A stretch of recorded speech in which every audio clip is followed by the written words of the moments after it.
The secret behind secret societies. Obviously, the secret behind secret societies is a secret that people don't want to spread abroad.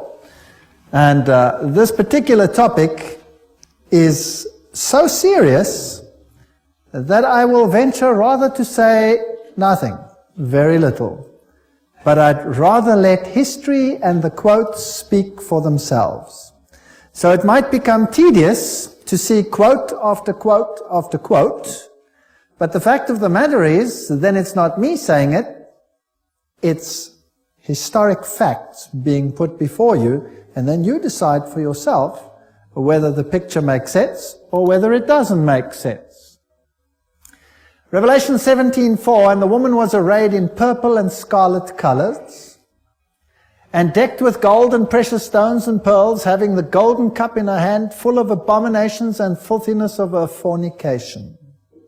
There's only one church in the whole world that uses a woman with a cup, and that is the Roman Church.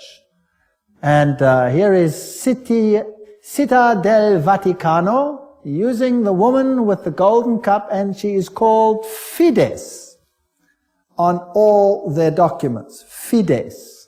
Now what does that mean? Fides. Well, let's go to a Masonic source, a very good Masonic source, written by Albert G. Mackey, the Manual of the Lodge. Albert Mackey was a 33-degree Freemason. It'll become clear as we go through the lectures what this means. And he says, the right hand has in all ages been deemed an emblem of fidelity, and our ancient brethren worshipped deity under the name of Fides, or fidelity, which was sometimes represented by two right hands joined, and sometimes by two human figures holding each other by the right hand. Numa was the first who erected the altar to Fides, under which the name, the goddess of oaths and honesty, was worshipped. So it means honesty and fidelity, but it is also an image of a female deity. Now, Revelation 17 verse 5 calls this institution the mother of prostitutes. In Revelation 18 verse 7, she says, I sit as queen, I am not a widow, and I will never mourn. So she might have lost some children during the Reformation, but she's going to get them back. I am, and there is none beside me. I will never be a widow or suffer loss of children. She's going to control the world in a spiritual sense. That's what this power says. Now, it's interesting that the Vatican has just recently, September 5, 2000, issued this encyclical, Dominus Iesus, where she says, other churches are no sisters of ours, the Vatican insists. It must always be clear that the one holy Catholic and Apostolic Universal Church is not the sister, but the mother of all the churches. Cardinal Ratzinger said that. He's the head of the Inquisition. They don't call themselves the Inquisition anymore. They call themselves the Congregation for Doctrine and Faith. But it's the same thing. It's even in the same building. Now, she is not the mother, she is not the sister, but the mother of all the churches. That means all the other churches are subject to her, right or wrong. That's what she says. Now in Revelation 13 verse 1 and 2, speaking about the same power, it says, and the dragon gave him his power and his seat and great authority. Now that's a very wow statement. The dragon gave him the power. In other words, this power comes from another source. Now, doesn't Catholicism preach Christianity? Yes, it does. Doesn't it preach Jesus Christ as the Savior of the world? Yes, it does. But it also preaches mediation through other mechanisms and through the church. Now, it is interesting that in secret societies there are always two doctrines. One for the initiated and one for the goyim, the uninitiated.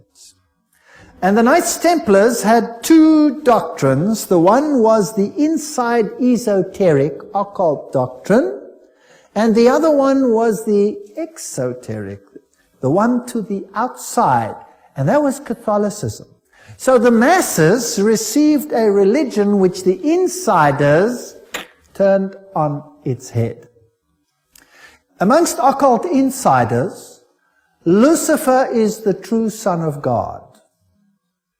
Jesus is a second son who was defeated by the first one who had been thrown out. So Lucifer is the true luminary, the victor in the battle, and will be the one who will be worshipped at the end of time. That is occult doctrine. That's always been the doctrine of the Kabbalah, the Kabbalist doctrine, and it has been the doctrine of Gnosticism.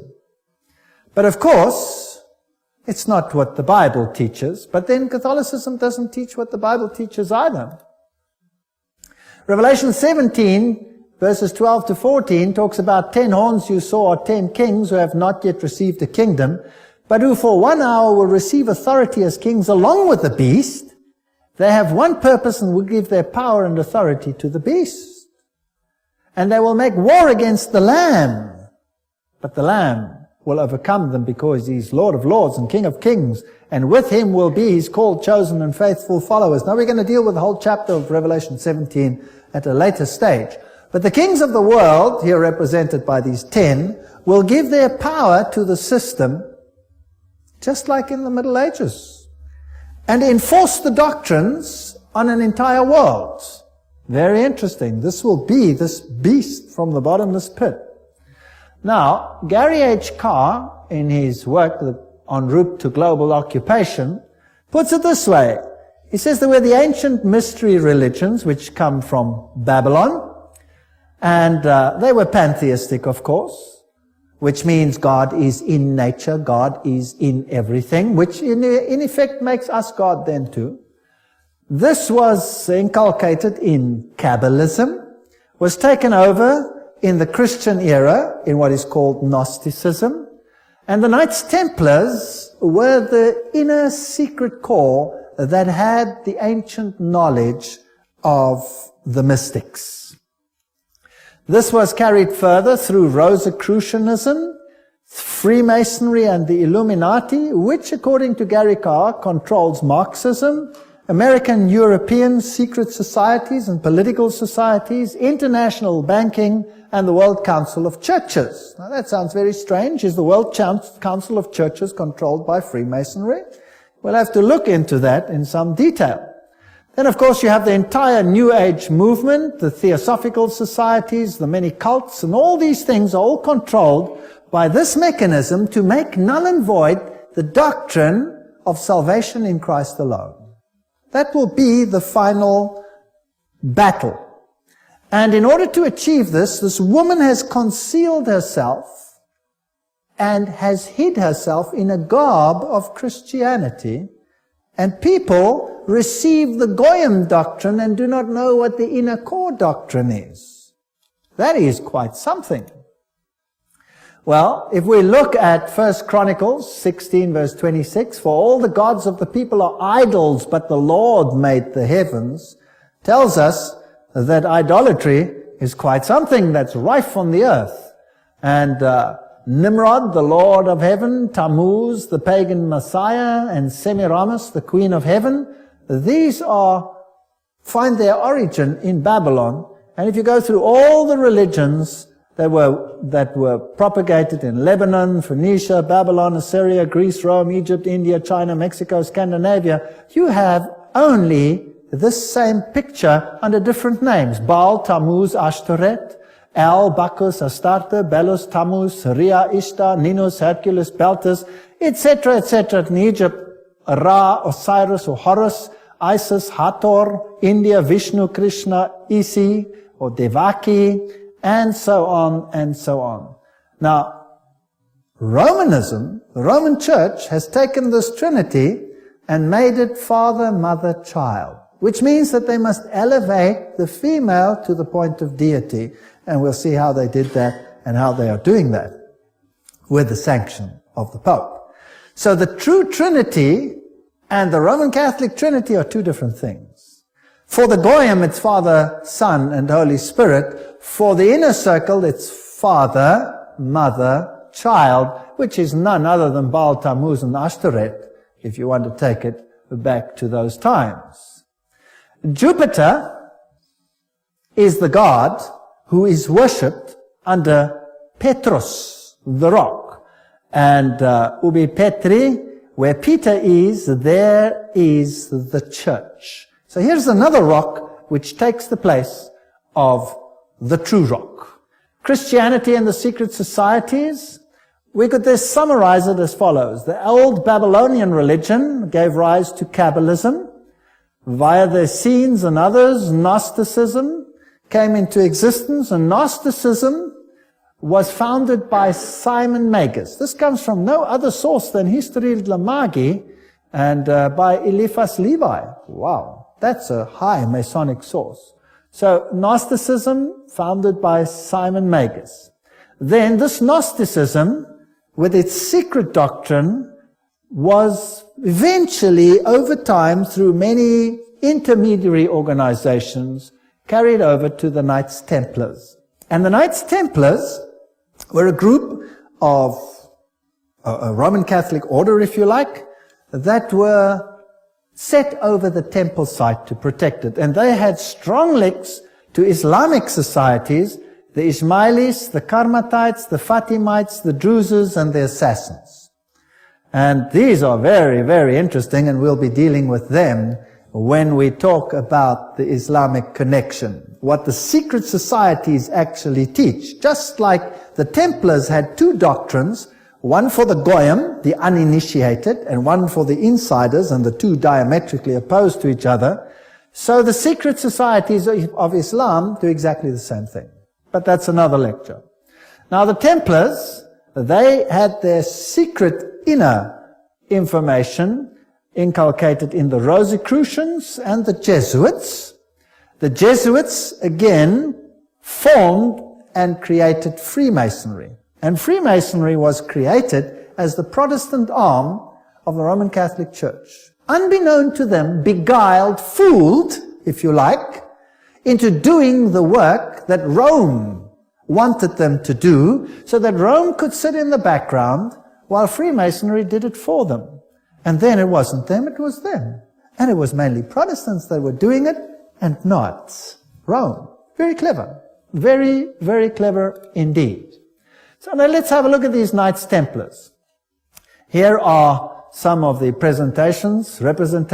This is Desmaloy, the founder of the, or not the founder, but the leader at the time of its dissolution of the Knights Templars. This is what their dress looked like, if you like, and that is one of their symbols. It is a symbol that is used by many churches today. Did you know that? Many charismatic churches use that symbol. That's fascinating. And Jehovah's Witnesses use that symbol as well. We'll come to that in another lecture. Now let's have a look at what Nestor Webster, Secret Societies and Subversive Movements, has to say about the Templars. We're not going to read it all, but you can always, if you get the video, stop the quote. In the year 1118, 19 years after the First Crusade ended with the defeat of the Muslims, the capture of Antioch and Jerusalem, these groups were founded that were eventually established as the Templars, and they presented them with a house near the site of the Temple of Solomon, hence their name, Knights Templars. And they became very famous and a very powerful order which controlled all the finances, the financial world. They were the banking elite of the world, if you like. And then in the year 1128, the order was sanctioned by the Council of Troyes and by the Pope. It was a Roman Catholic order within the church. Now, some years later, October 13, 1307, this order was officially brought to an end by the King of France, because it had come to light what they were doing, so it was said. The King of France, Philippe le Bel, had the Templars arrested, and the date was Friday the 13th, October 1307, and since that day, Friday the 13th is a day of bad luck for the entire world. And the charges brought against them were: the ceremony of initiation into the order was accomplished by insults to the cross and the denial of Christ and gross obscenities. Gross obscenities. There were all kinds of things reminiscent of Sodom that had to take place there. The adoration of an idol, which was said to be the image of the true God, and that was Baphomet, this symbol over here of the androgenic male-female deity. The omission of the words of the consecration of the Mass, the right that the lay chiefs amongst themselves giving absolution, and authorization of unnatural vice. So they had to curse the cross, trample upon Jesus, swear allegiance to Baphomet, and sanction this with unusual vice. That's a pretty serious crime in those days, so he was sentenced to death. But the order actually didn't disappear. The Pope was very reluctant to say that it was so. Masonic ritual includes references to the Knights Templars. For example here, Secret Societies and Subnervous Movements says, several knights who had set forth the rescue of the holy places of Palestine from the Saracens formed an association under the name of Freemasons, thus indicating that their principal desire was the reconstruction of the Temple of Solomon. And you hear a lot about the reconstruction of the Temple of Solomon today, and the story of Israel and all those interesting things. Now let's go a little bit into some of the history. I'm taking you to this beautiful palace. Where do you think it is? It's in Jerusalem. And it's Notre Dame Vatican. And this is where the Pope has his representation in Jerusalem. It's a palace for a king. There's the Vatican flag flying outside. And there's even a whole lane where you have some interesting papal artifacts. Now in Jerusalem, I went to look up the site of the Knights. And here is the Knights Palace, the Latin Patriarch. This is where the Knights Templars originally had a site, and the Knights of the Papacy now control this area. This is their symbol that they use. That is also the Knight's shield, which is used by many religions today. The Rema Church uses that symbol, for example.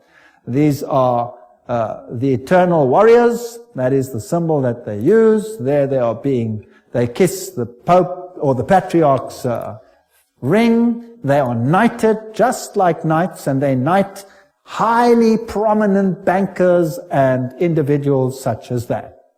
Inside this church, you have, of course, the statue of Jupiter as Peter. Notice that the foot is well kissed. And I didn't want to kiss the foot, so I just stood there. And it is a very important church because both Pope Paul VI and Pope John Paul II visited this church, which is, of course, highly symbolic, and there are the plaques. And the Latin Patriarch, the Knights Palace. If you go inside, there's this interesting altar. And as you look at the altar, you'll see certain figures over here. This one over here is very interesting. Let me get it a little bit closer. And what do you see? You see the double-headed eagle, which is also the symbol that is used in Freemasonry. So there it is on the altar of the Knights. And what is there on this side? Two swords held like a compass. Fascinating. So there are many, many Masonic figures in here. The tail feathers and the feathers of the eagle, very reminiscent of what you have, for example, on the back of the dollar, and all those other interesting symbols of the circle with the triangle and the sun around it. And the inheritor of the Templar nuance are the Jesuits.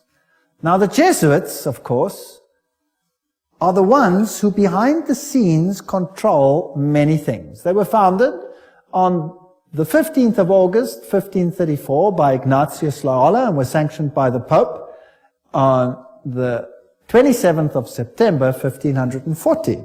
So they were created, as it were, to stand against the Reformation. They were designed to destroy the Reformation.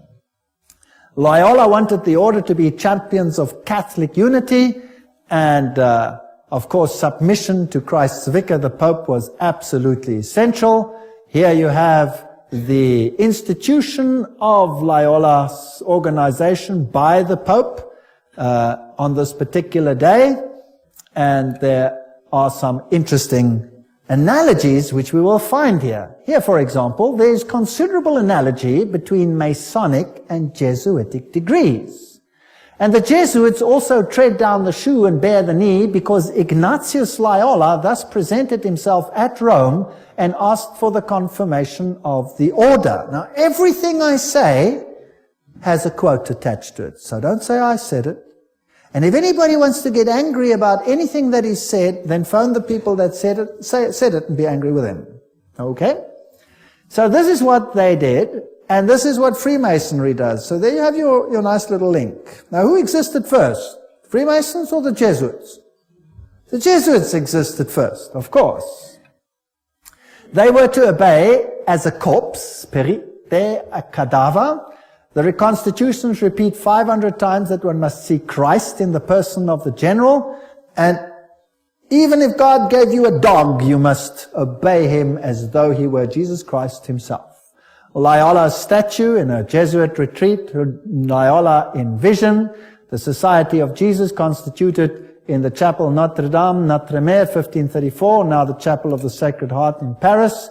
Many, many occult incrustations. And this is the famous Jesuit oath that each Jesuit makes when he becomes a Jesuit. Now, it'll tell us something about the character of the Jesuits. There it says, I, and he fills in his name, in the presence of God and all the saints and all these things, swear that His Holiness the Pope is Christ's vice-regent and is the true and only head of the Catholic Universal Church, etc. It also says here that this power was given by the Savior, Jesus Christ. He has power to dispose heretical kings, princes, states, commonwealths, governments, all being illegal without his sacred confirmation, and that they may safely be destroyed. So a Jesuit swears that if a government is not subject to Rome, it can be what? Destroyed. I further declare that I will help and assist and advise all or any of His Holiness's agents wherever I shall be, and do my utmost to extirpate the heretical Protestant or liberal doctrines. Liberal doctrines are doctrines where you decide what you believe. You take the liberty of making your own choice rather than allowing the Pope to do it for you.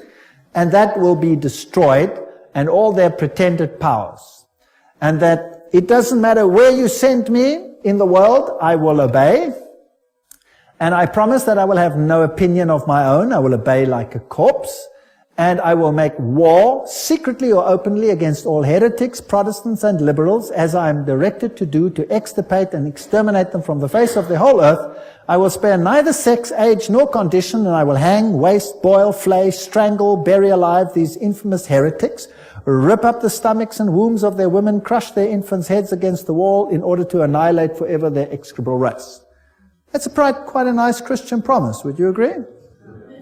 Very Christian promise. Did they do it? Well, the Valdenses, they smashed the children's heads against the rocks to make the parents rescind. In the Ottoman Empire, that's an interesting story, in Serbia and in all those East Bloc countries where they occupied, they took the children, threw them in the air, and caught them on the ends of their bayonets. They were nice people. Now you'll say, that was Islam, that wasn't Jesuits? Well, debatable. We'll talk about it another time. And if I cannot do it openly, I will do it secretly. So that is what a Jesuit swears.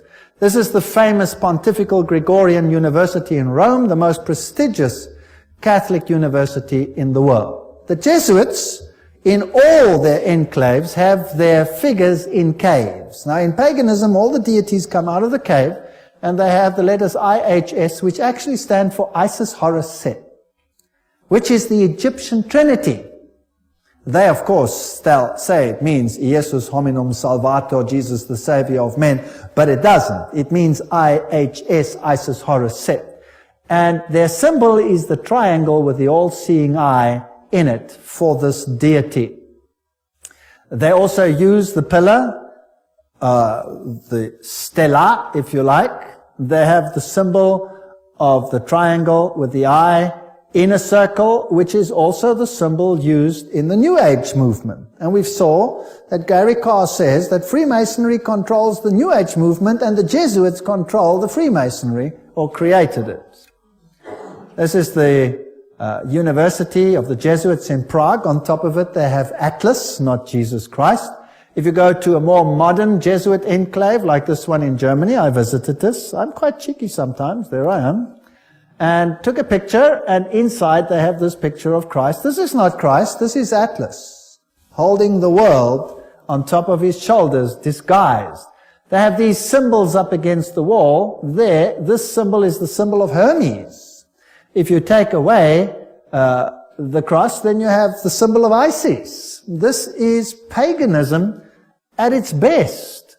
And these symbols over here are nothing. Here it is, Jesuit Kirche, when it was built, etc. And their symbolism, Maria, the M is the Masonic M, the triangle, Ria, the goddess. Here is a church in Germany, a cathedral.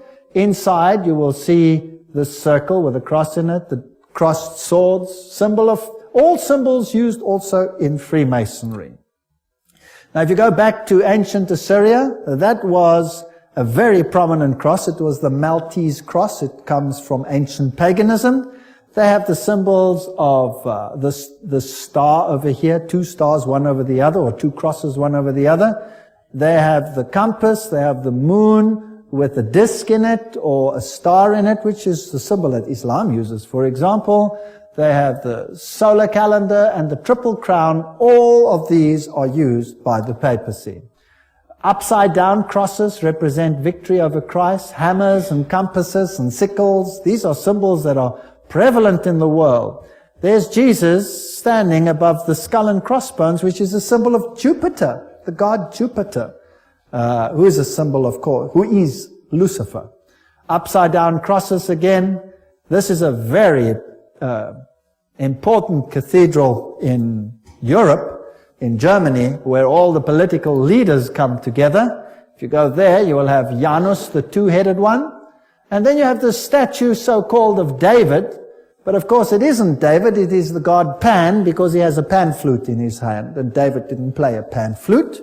So I went to look for the dark side of Pan, because there's a light side and a dark side. And I found him, there he is, the hoofed one in the same cathedral. So they hide their occult symbolism. If you enter into the hallway, you find this over here. This is the god Anubis.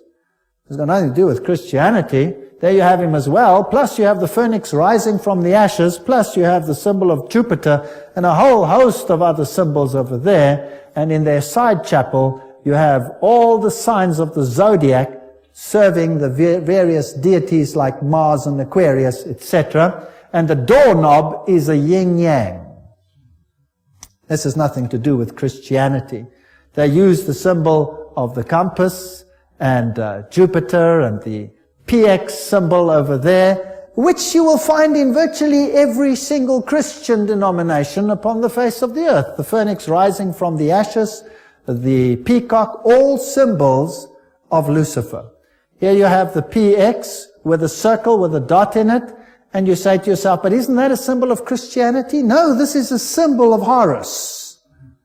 This has got nothing to do with Christianity. They use pine cones. Let's ask Albert Mackey, 33-degree Freemason, to tell us what the symbol means. The point within the circle is an interesting and important symbol in Freemasonry. The symbol is really a beautiful but somewhat obstruse allusion to the old sun worship, and introduces us for the first time to that modification of it among the ancients, the worship of the phallus. So it's a pretty filthy symbol at that.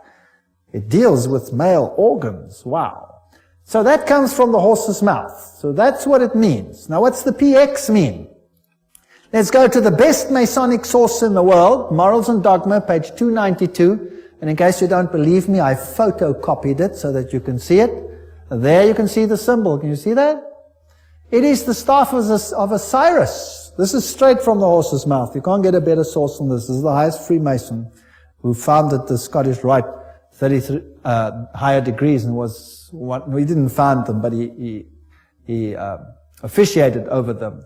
On the medal of Constantinopus, in hoc signat eris, whatever the inscriptions, And then some other interesting things. So this is the staff of Osiris, and then he goes through the mystic Tau and the crosses and the stars of David, and then he uses this one as well. Interesting symbol. He says the vestment of the priest of Horus were covered with these crosses. That's a Maltese cross. Remember that I showed it to you on the Assyrian king? Now, who wears that on his vestments? Well, let's have a look. Oops, there it is. Who's wearing it? The Pope is wearing it. So what is he? He must be the priest of Horus. So to the outside world, it seems like Christianity, but to the inner circle, it's occultism. On the floor of the cathedral in London, you have the tricole, which is the triple yin yang. And what does that mean? Well, let's go and ask the sources themselves. Celtic version of the yin yang. That's what it is.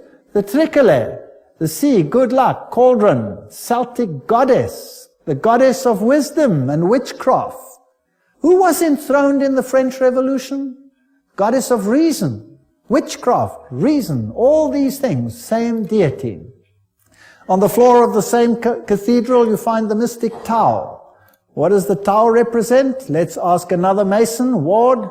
He says it's the symbol of the male creative side of the deity, sign language of the mysteries. So again, it has a sexual connotation. What's it doing on the floor of a cathedral? So the Jesuits are the heirs of the occult religion, and they control the world through their agencies. They stand in the background, create sub-organizations, and everybody thinks they are not active. Let's ask them themselves what they believe. Here is the history of the generals of the Society of Jesus. These are all the generals, starting with Ignatius Loyola. They're all listed down there. We don't have to go through them all the way through to the present one that rules now, whose name is Peter Hans Kolvenbach. Nice German name. It's interesting that the Germans are very prominent in this. Peter Hans Kolvenbach is the head of the Jesuits. Cardinal Ratzinger, another German, is the head of the Inquisition. They seem to be pretty much in control. What does he look like? There he is. Peter Hans Kolvenbach. You're looking probably at one of the mightiest men on the earth today, if not the mightiest. He's the Black Pope. Here you have the cave of Loyola. Here you have George W. Bush and the Pope in audience with each other. And they don't do anything by chance. They just happen to do this exactly under that picture I showed you, where Loyola receives his commission from the Pope. Now, the ceremony of induction and the extreme oath of the Jesuits, Library of Congress, catalog card, there it is. You have been taught to insidiously plant the seeds of jealousy and hatred between communities, provinces and states that were at peace, and incite them to deeds of blood involving them in war with each other, and to create revolutions and civil wars in countries that were independent and prosperous, cultivating the art and the sciences and enjoying the blessings of peace, to take sides with the combatants and to act secretly in concert with your brother Jesuit, who might be engaged on the other side, but openly opposed to that with which you might be connected, only that the church may be the gainer in the end, in the conditions fixed in the treaties for peace, and that the end justifies the means. Whoa! This is Hegelian science. Two opposing viewpoints, dialectic thinking. You war the one with the other, and you rub them up until nothing is left. It's called thesis, antithesis, and the resultant clash brings synthesis, that which you want. Now note that the Jesuit can be very active on the one side, but he can be equally active on the other side. So this is all a process whereby they wish to attain things. The 30-year war. And what was that about? The aim and the object was that that war should in truth become a war of annihilation. Besides, was it possible for them to allow peace to be concluded with countries whose rebellious governments had issued a law ruling that no Jesuit should ever again dare to show his face? Do you know that the Jesuits were thrown out of virtually all countries, including Catholic ones, because they were so divisive. Catholic kings couldn't even take the Jesuits and threw them out. If a Catholic king dared to throw out a Jesuit, that country was destroyed, Catholic or not, and the Jesuits are back. You can take your bottom dollar for that. So, the frightful responsibility for this terrible 30 Years' War must rest upon the Emperor Ferdinand II and his teachers, rulers, and bosom friends, the sons of Loyola. Every single thing I'm saying is a quote. Popery, an enemy to civil religious liberty. In 1550, Pope Julius declared his claim to universal temporal political power, evidenced by a new coin he issued, its motto having read, "The nation and kingdom that will not serve me shall perish." Now please note that this is a Roman Catholic statement, that the nation and the kingdom that does not serve the papacy will perish. What does that mean in terms of Protestant countries then? Are they going to be in trouble, yes or no? I would say, yes, they will be in trouble. Thomas Aquinas, the great philosopher of the Roman Catholic Church, said, "The Pope by divine right has spiritual and temporal power as supreme king of the world. The Pope of Rome, as head of the papal government, claims absolute sovereignty and supremacy over all the governments of the earth." All the governments. All these quotes are highly potent quotes. There is nothing mediocre in these quotes, and they come from the highest sources. The right of deposing kings is inherent in the supreme sovereignty which the popes as vice-regent of Christ exercise over all Christian nations. Cardinal Henry Manning, 1892, he was Archbishop of Westminster. So, he is in control of all nations of the world. Now it's interesting that the Bible tells us that these words were put on the Christ's cross at the crucifixion. Jesus of Nazareth, the King of the Jews. You read that in John 19:19. But the Roman Catholic crucifix has the words INRI written on it. Now, if you look it up in Webster's dictionary, it means Jesus Nazarenos Rex Iuderum.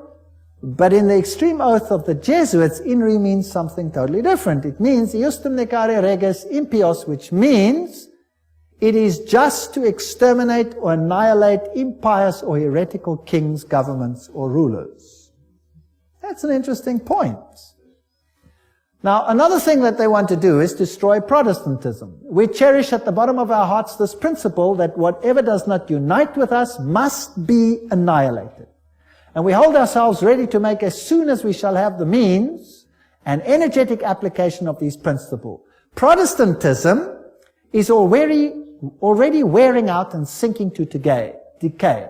Yes, we are destined to insult its last agonies, to march over its broken skeleton and scattered bones. Oh, let us hasten this dissolution by our strong and united efforts. Then already, they wrote, Protestantism is becoming decomposed, and we are gaining men of note. This is extracts from the Secret Plan. Those are the worst of the Catholics, the Inquisitors, the Jesuits. They are simply the Romish army for the earthly sovereignty of the world in the future, with a pontiff of Rome for emperor. Something like a universal serfdom with them as master is what is being planned. That's all they stand for. They don't even believe in God, perhaps, the brothers Karamazov. All these quotes. The general of the Jesuits insists on being master sovereign over sovereigns. Wherever the Jesuits are admitted, they will be master, cost what it may.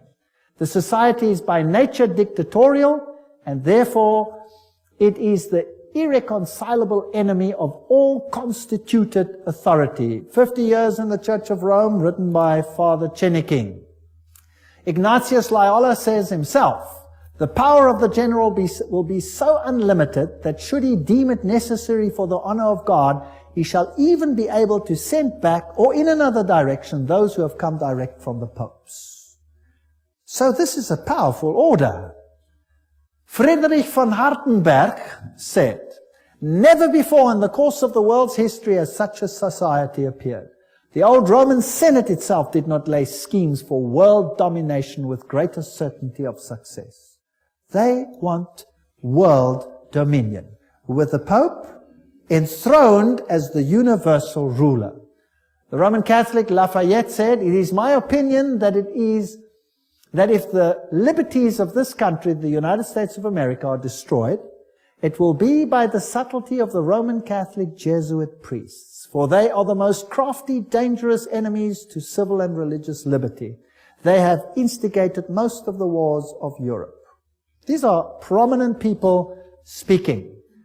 Morse, he's the founder of the Morse code, the inventor of the Morse code. He said, and who are these agents? They are for the most part Jesuits, an ecclesiastical order proverbial through the world for cunning, duplicity, and total want of moral principle, an order so skilled in all the arts of deception that even in Catholic countries, in Italy itself, it became intolerable and the people required its suppression. That's another prominent man. Archduke Maximal Francis said, "They have so constantly mixed themselves up in the court and state intrigues that they must in justice be reproached with striving after universal dominion." And we could go on and on and on. This is a very interesting one. This is Michelangelo Tamburni, 1720. This is the Jesuit of the general of the Jesuits, the general speaking to the Duke of Brancas. And he said the following: "See, my lord, from this room I govern not only Paris, but China. Not only China, but the whole world without anyone knowing how 'tis managed." Interesting. This is what the Jesuits themselves had to say. The Pope's confessor has to be a Jesuit. And the Pope himself has to come to a Jesuit to confess. The Vatican Empire, everything I say is a quote. This here is Jean-Baptiste Janssen. He ruled from 1946 to 1964, and he looks like a charming gentleman, very cheerful. But nevertheless, you can see that this photograph was taken from the Saturday Evening Post, 1959, and this is what he is in command of. And now we will want to deal with these issues in the next session. He controls the following secret societies: the Sovereign Military Order of Malta. So he is in control of the Knights of Malta. The Scottish Rite Shrine of Freemasonry, the Order of the Illuminati, the Knights of Columbus, the Knights of the Ku Klux Klan, B'nai B'rith, the Nation of Islam and its private army called the Fruit of Islam, the Mafia Commission, Opus Dei, along with a host of lesser brotherhoods. So each one of those secret societies is controlled by the Jesuits. How do they control it? And what is their aim? And who is a member, for example, of the Knights of Malta? Who today is a member of the Knights of Columbus? Who is a member of B'nai B'rith? Who controls the Fruit of Islam? Who controls Opus Dei? Who controls Skull and Bones and all the other secret societies? And what is their agenda? That is what we have to find out. Remember that Rome wants to regain total dominion, and if they are the center of Templar theology, then they want to control the world for the dragon, not for Jesus Christ. The dragon gave them their power and their seat and great authority. This is scary. And this power must be in control in your country as well as in mine. But the good news is that Jesus foretold it. We read it in Revelation, and he says no matter how they confederate, no matter how they scheme, the kingdom is going to go to whom?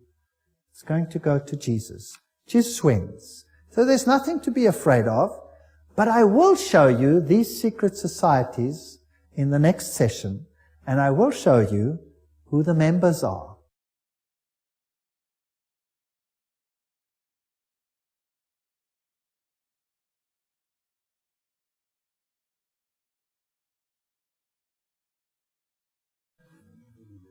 As we spoke in our previous little session, this is Jean-Baptiste Janssen, just one of the great generals of the Society of Jesus. He was the leader from 1946 to 1964. And we mentioned the Order of Malta, the Shriners, the Order of the Illuminati, the Knights of Columbus, Ku Klux Klan, and all these secret societies that are under the control of the Jesuit general. Persecution of the Catholic Church in Germany has been directed only against those elements which did not entirely submit to the ever-increasing centralization of authority in church and state. So sometimes it looks as if even the Catholics are suffering, but only those Catholic groups that are not totally submissive to this system will be subjugated. Some Catholic orders were actually opposed to the Jesuits. They were killed. They were wiped out. In the French Revolution, the Dominicans had taken over the Inquisition from the Jesuits. Boom, they were zapped. And the Jesuits took it back. Its objective was, and is still, to destroy the effects of the Reformation and to re-establish the Holy Roman Empire of the German nation.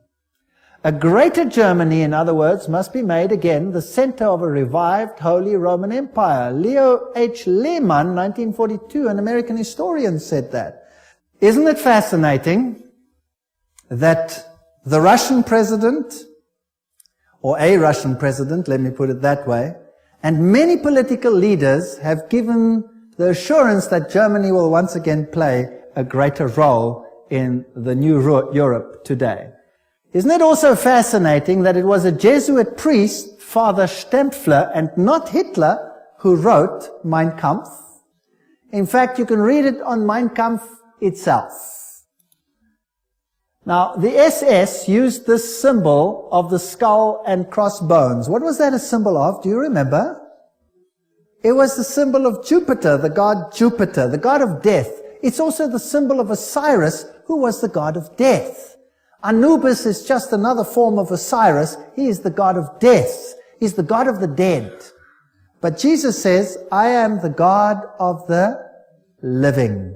I am not the God of the dead. I'd rather serve the God of the living. The SS was organized by Himmler according to Jesuit order principles. The rules of service, spiritual exercises prescribed by Ignatius Loyola constituted a model which Himmler strove carefully to copy. Absolute obedience was the supreme rule. Every order had to be executed without comment. Every single statement is being read from a reputable source.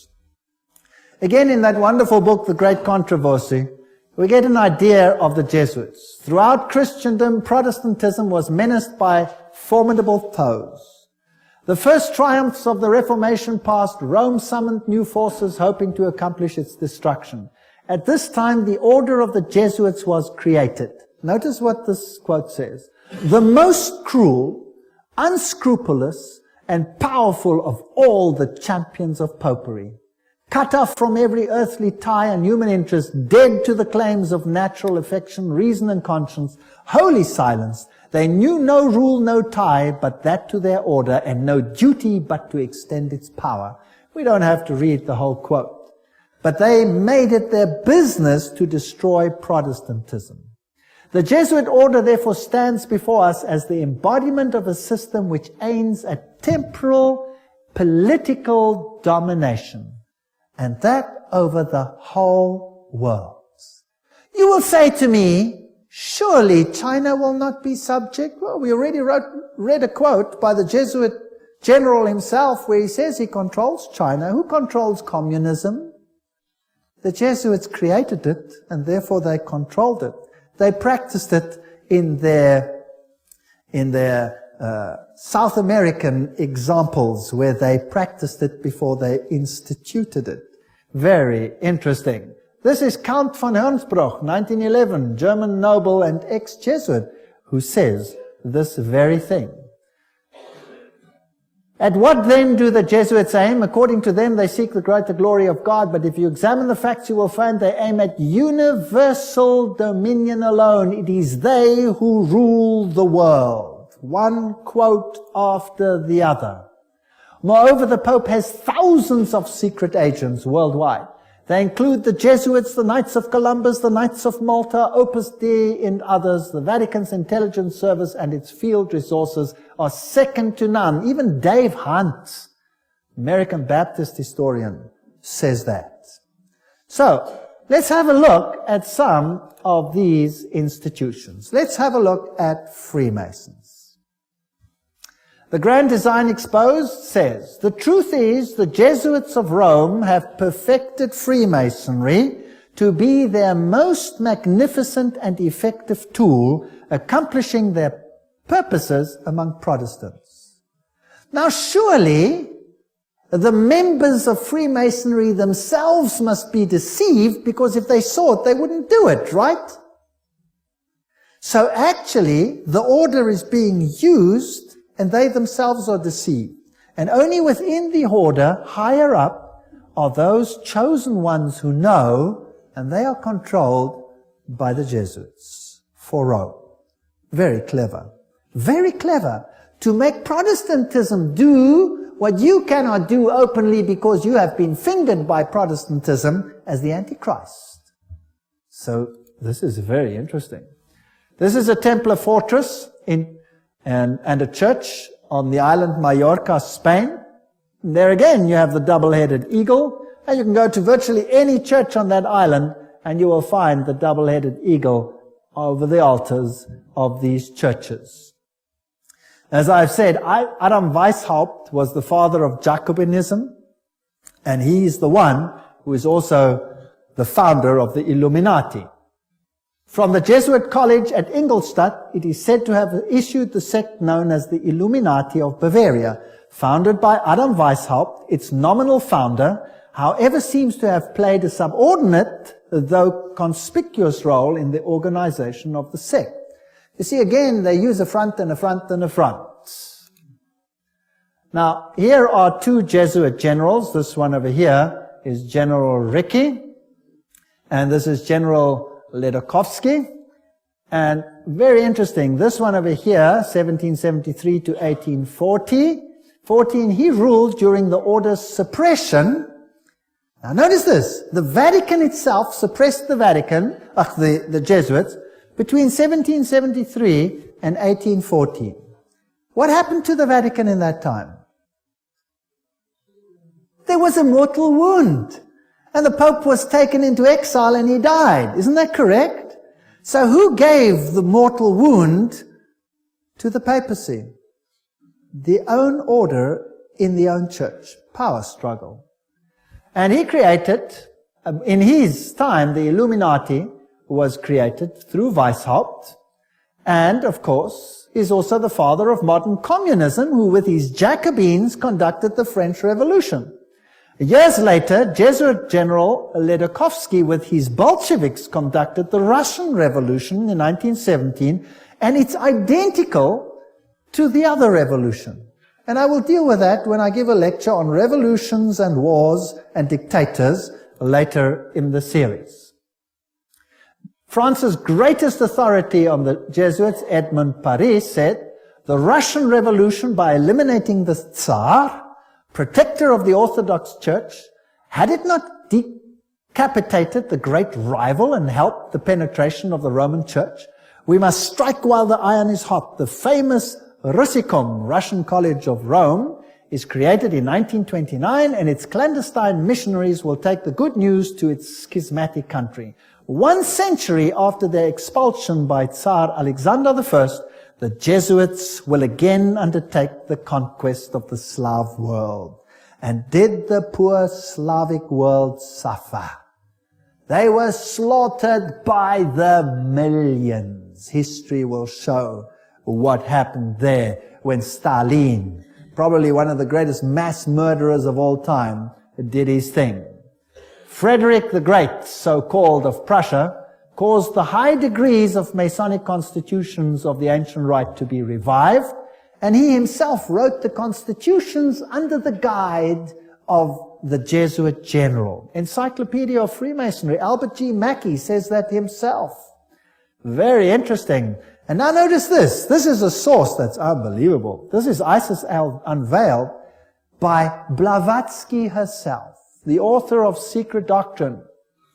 She says that the rites are the offspring of the sons of Ignatius Loyola.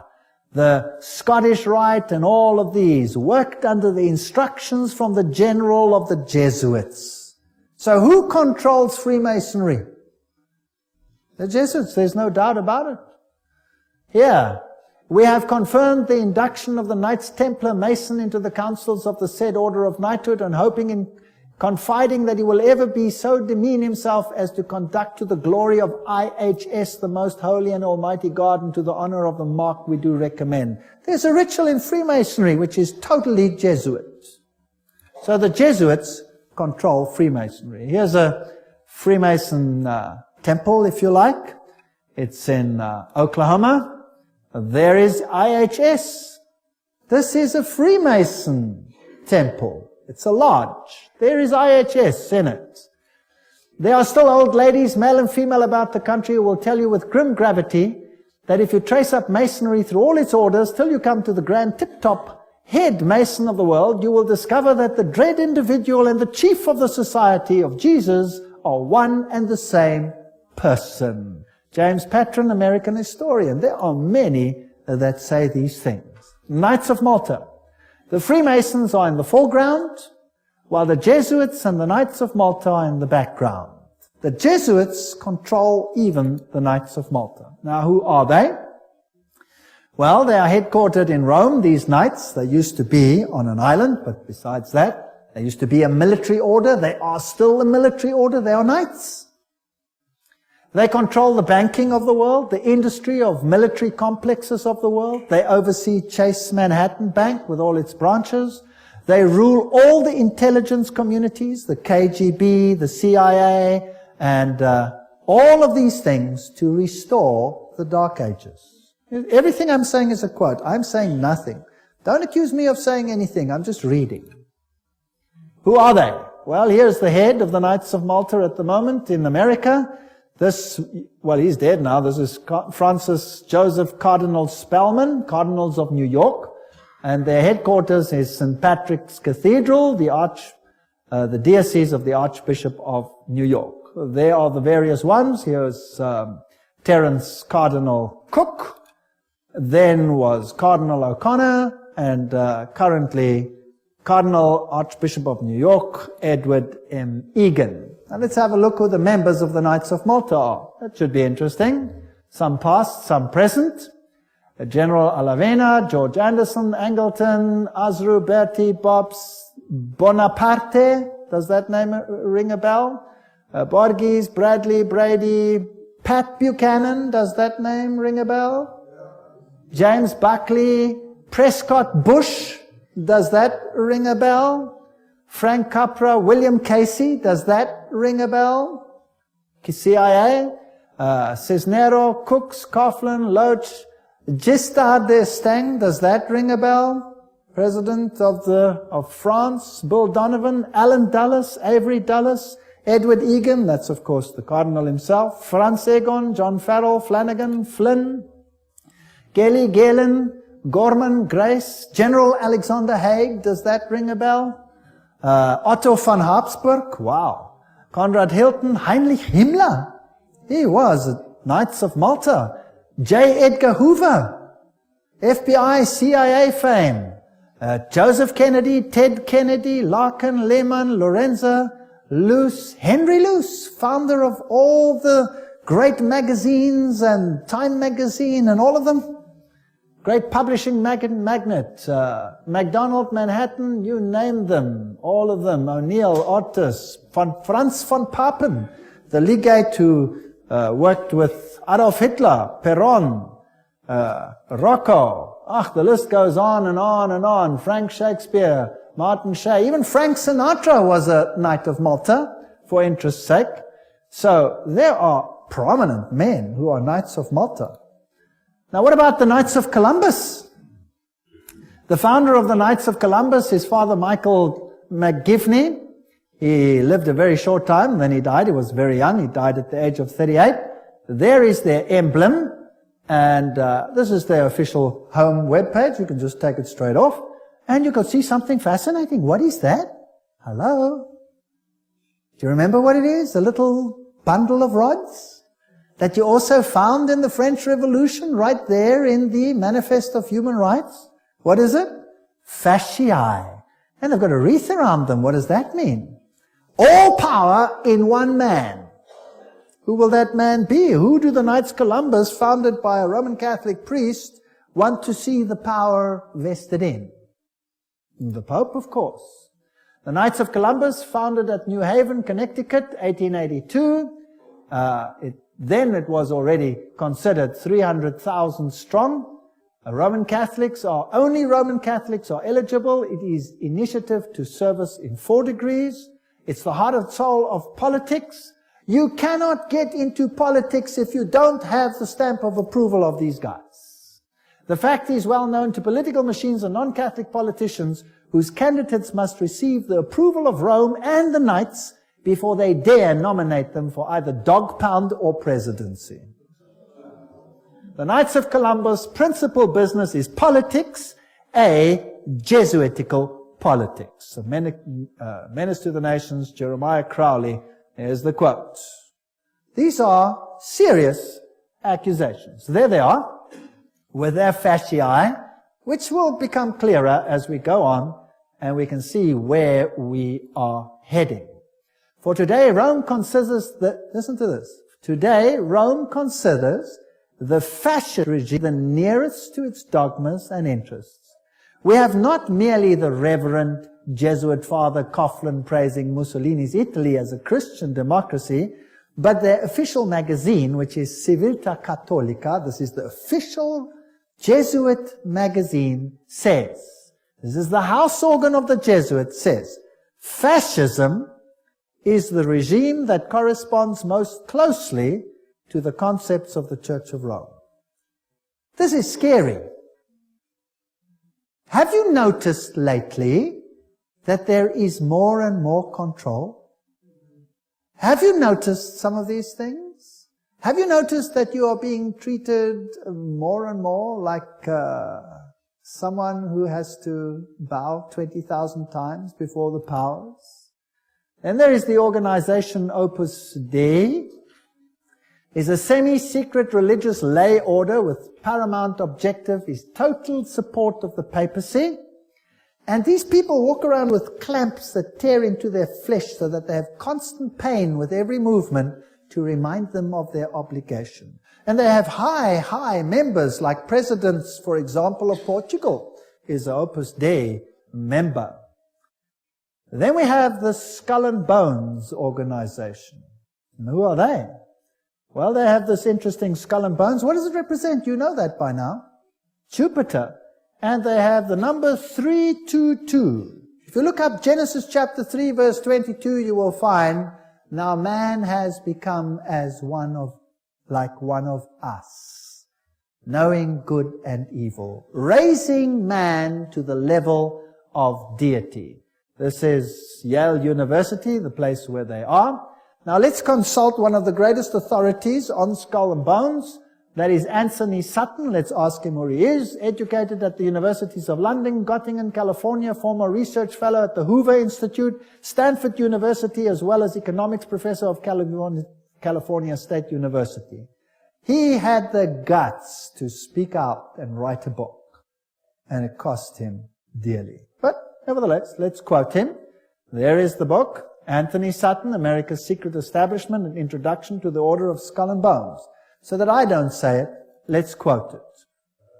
Skull and Bones. It's over. It's Bush. Bush won the election. Let's watch this video.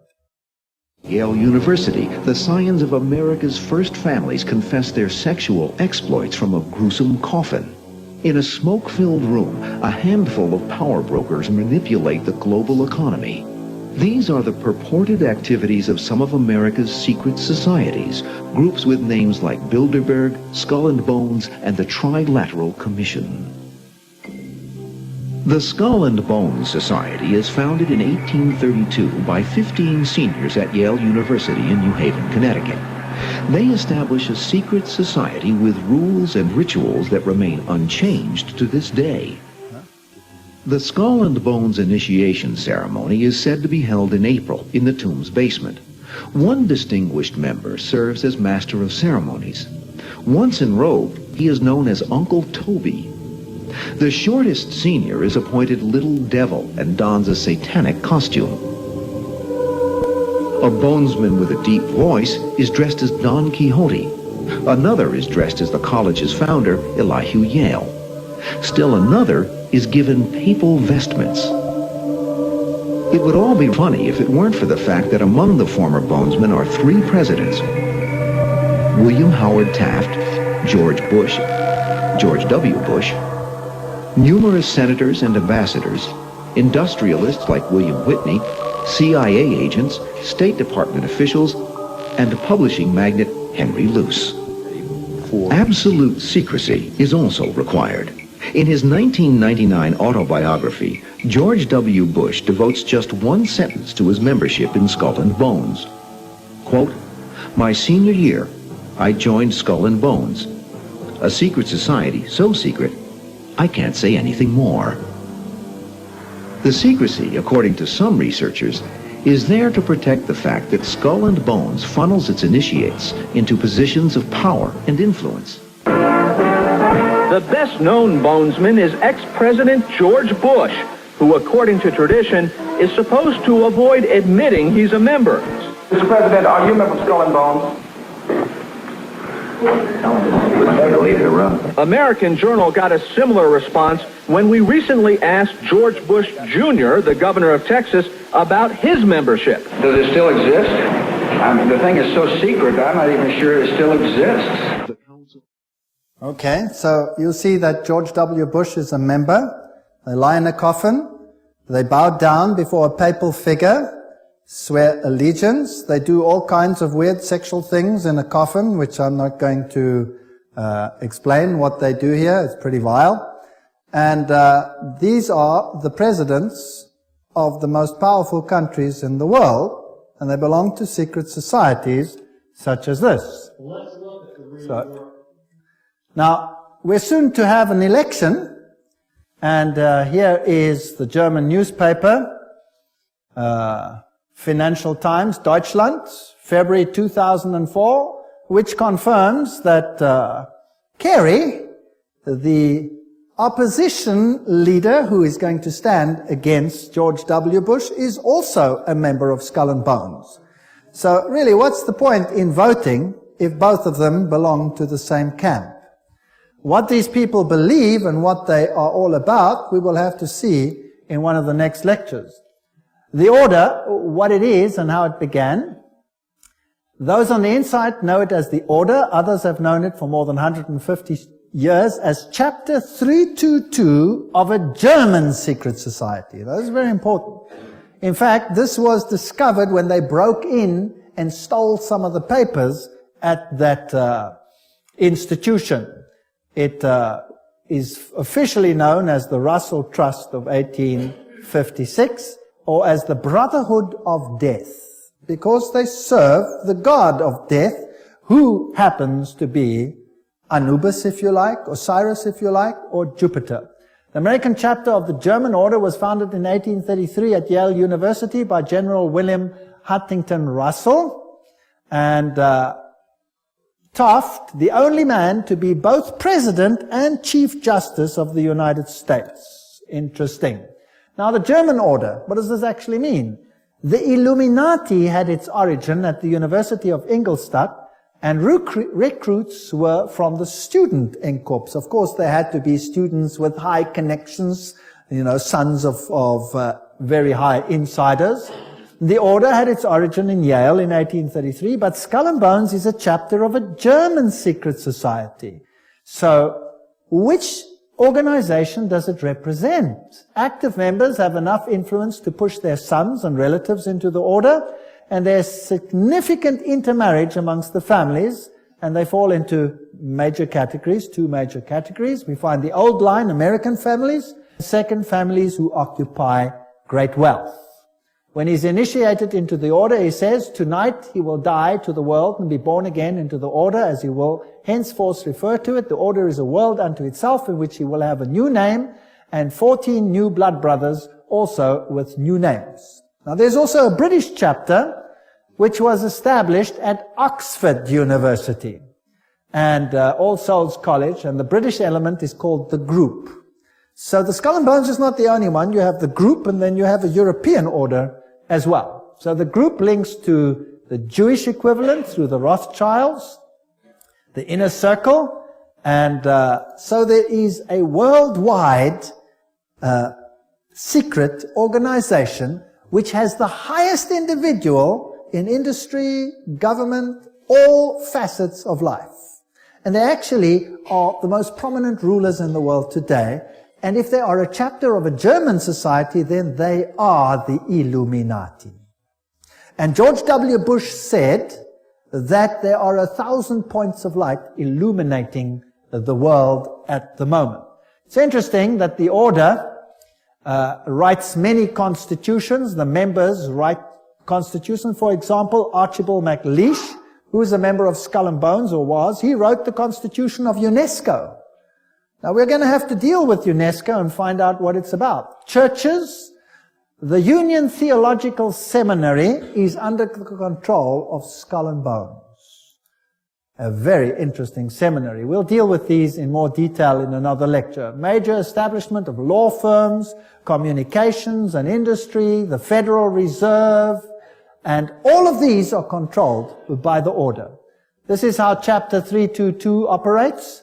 There's a central inner core.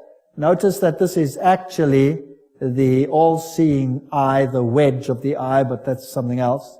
There's an inner core, there's an inner circle, there's an outer circle, there's an Atlantic circle, the Bohemian Club, notice there, Bohemian Club, part of Skull and Bones. Pilgrim Society, Penumbra Order, Chapter 322 of the Order, the Trilateral Commission. That's how it's put together. You could basically put it this way: Council of Foreign Relations, United Nations, Bilderbergs, Club of Rome, Royal Institute of International Affairs, and the Trilateral Commission, with the Illuminati controlling everything on the inside, forming basically the Round Table. Now you saw that the Bohemian Club is part and parcel of the issue. Now what is this Bohemian Club? Well, here's the Bohemian Grove. The August 2, 1982 edition of Newsweek reported, this is just another quote, the world's most prestigious summer camp, the Bohemian Grove, is now in session 75 miles north of San Francisco. It's in a forest. It's a fortress.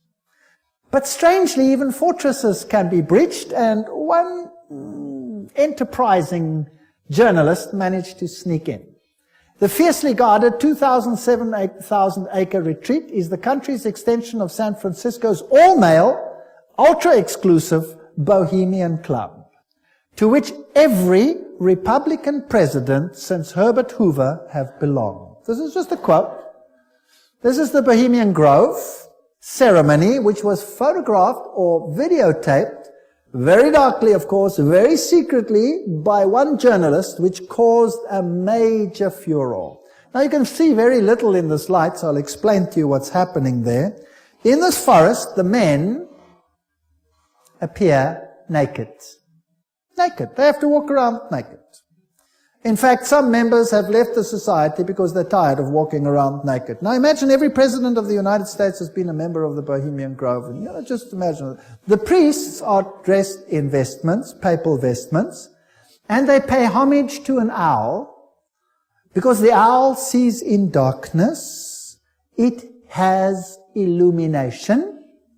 They worship nature. They say, beauty surrounds us now and we worship her. This is nature. It's nature worship. And they honor the owl and bow down to it. This is paganism at its worst.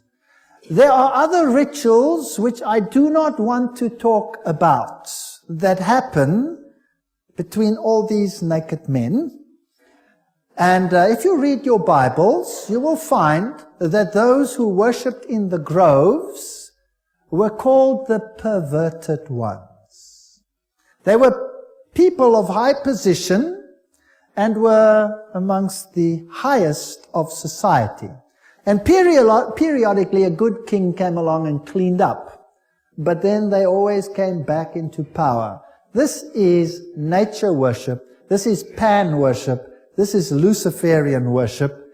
And the presidents of the world are members. Let's look at the Bohemian Grove video. There's the Papal vestment. In his leafy temple, let all within the grove be reverent before him. Lift up your heads, O ye trees, and be ye lifted up, ye everlasting spires. For behold, here is Bohemia's shrine, and holy are the pillars of this house. There's the owl. For beauty is eternal, and we bow to beauty everlasting. For lasting happiness, return to one alone, and she surrounds you now. Great nature, refuge of the weary heart. We bow to one alone, great nature. She is ever faithful. Other friends may fail, so must ye come as children. Little children that believe nor ever doubt her beauty and her faith. Bohemians and priests, our funeral pyre awaits the corpse of care. Prince of all mortal wisdom, Owl of Bohemia, we beseech thee, grant us thy counsel. Owl of Bohemia, grant us thy counsel.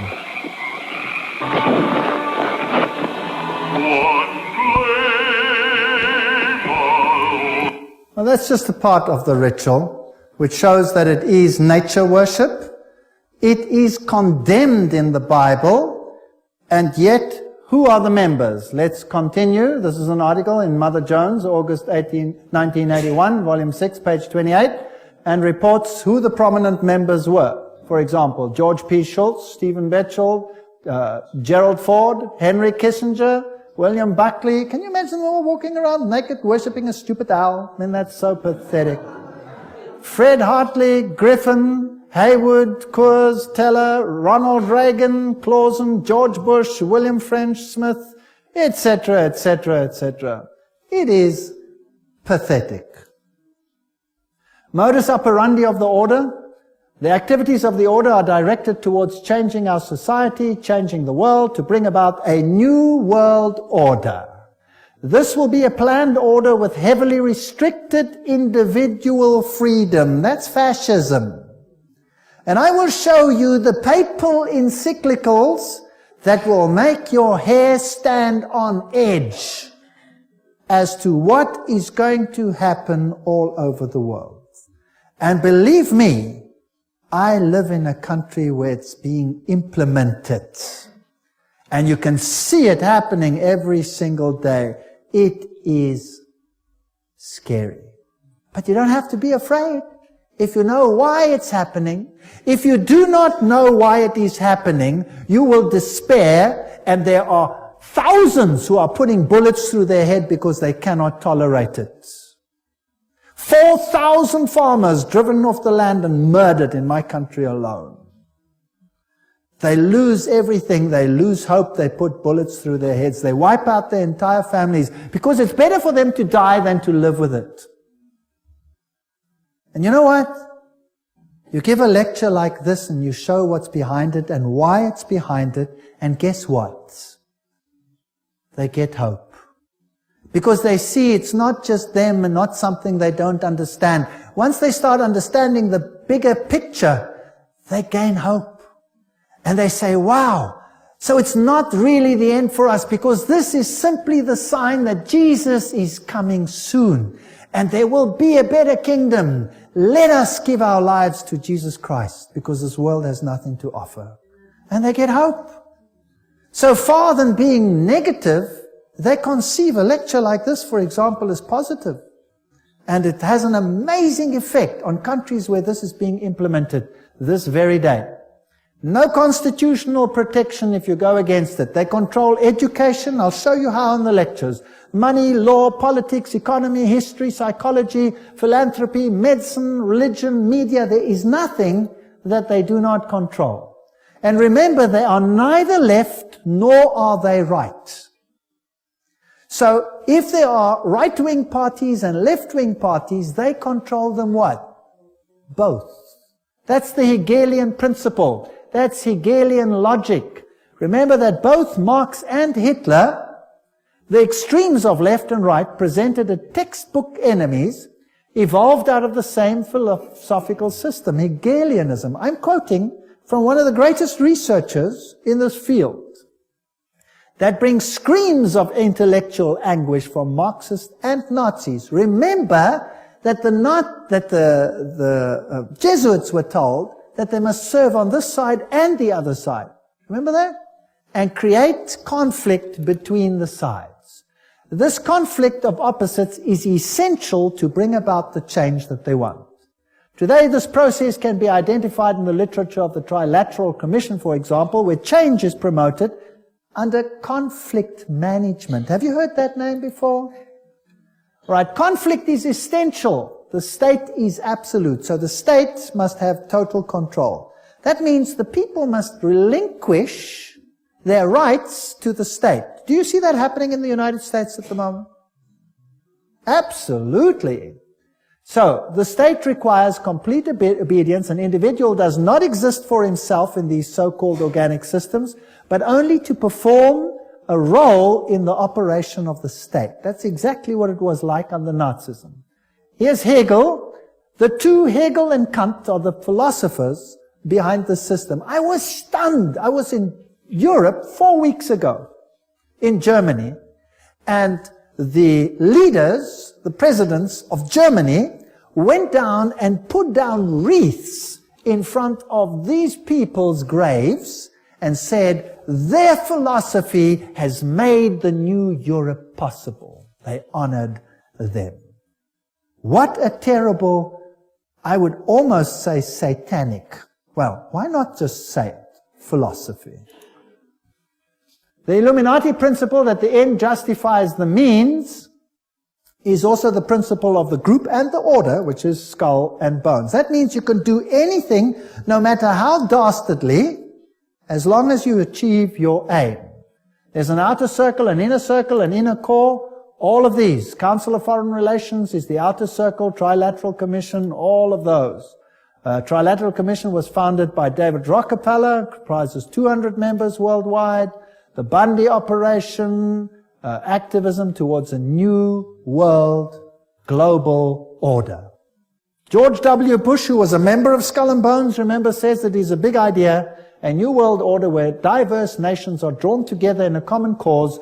Only the United States has both the moral standing and the means to back it up. So, do you think they're trying to get all the countries of the world to come into this system, yes or no? Do you think it's possible that they are giving their power to a woman who rides them?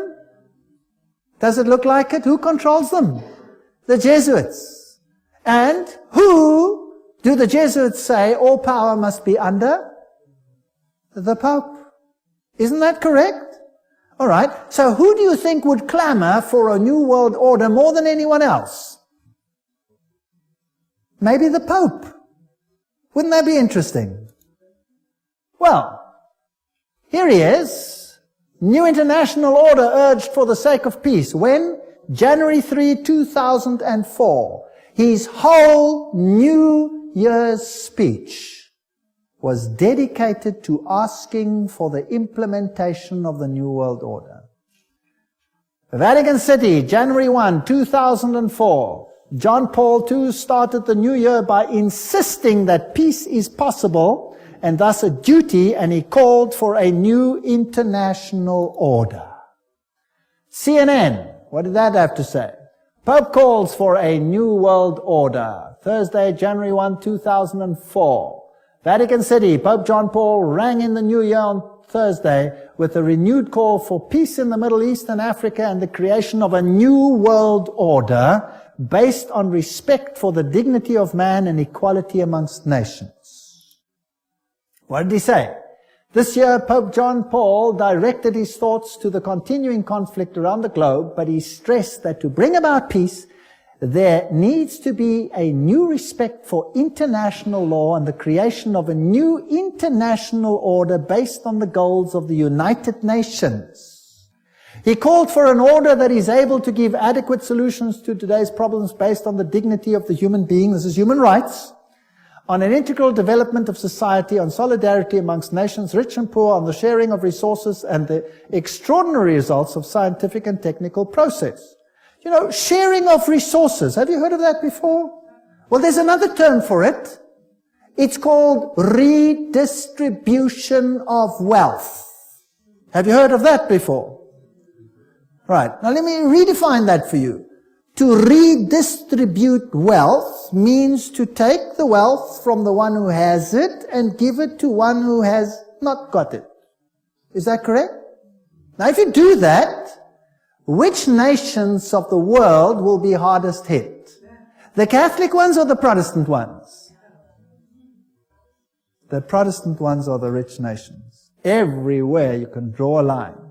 Now I will show you in the lectures that come that there are encyclicals which define how the redistribution is to take place. And how it is happening and how the encyclical says it should take place is what I can see happening in my country without the government lifting a finger against it. It is defined by need, as we will see. Now, there's another word for taking from one who has and distributing it to someone who does not have. It's called theft. Stealing. Thou shalt not steal, says the Bible. The Pope in Rome says, thou shalt steal. He does. Literally, I'll show you his encyclical. You will be stunned. This New World Order is going to be an exciting place. I don't want much part of it.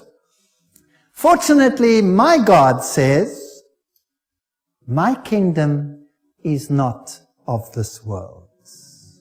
If it were, they would fight for me. But it is not of this world. My kingdom is up there. There where your treasure is, there your heart will be. I have managed, because I live where I live, to loosen myself from that which I own, because I know that it means nothing anymore. Do you know that in my country, if you go on a holiday, and you stay away for a while, and you come back, and your house is occupied, that you cannot put the new tenants out, even if the house is yours? Did you know that? Because they have need, therefore they have the right to take it, whether you own it or not. And this is not a joke, this is a fact. Scary. But, who cares? I serve a God who has promised the most wonderful things, even temporal things, to those who serve Him. Wonderful promises. I go to prepare a place for you, and I will come again to take you where I am also. In my Father's house are many rooms. I go. Actually, it doesn't mean rooms, it means mansions. God has prepared things for us which make this world sick by comparison. So let them have their kingdom, let them have their fun. Because my God says, this world will come to an end, and the kingdom of God will reign forever and ever and ever. Don't miss the next lectures. We're now on a roller coaster ride that will take you to exciting places. Thank you for coming.